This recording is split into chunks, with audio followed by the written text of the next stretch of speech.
महानगरपालिकेच्या निकालाच्या निमित्तानं मी प्रथमतः मतदारांना धन्यवाद देईन. त्यांनी चांगला कौल दिला.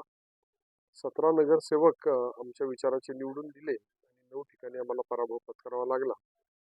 परंतु चांगल्या मताधिक्यानं नगरसेवक निवडून दिलेले असल्यामुळे त्या भागामध्ये जादाचं काम करण्याची जबाबदारी नगरसेवकांची आणि आमची राहणार आहे.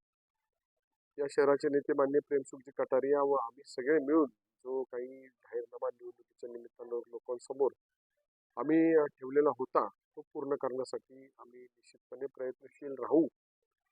आणि दौंड नगरपालिकेची निवडणूक नेहमीच चुरशीची होते, परंतु यावेळी जर काही जागा जर आपण पाहिल्या अतिशय मोठ्या फरकानं आमचे उमेदवार विजय झालेले आहेत. आणि ज्या ठिकाणी आम्हाला पराभव स्वीकारावा लागला असला तरी तो कमी मताने स्वीकारावा लागलेला आहे.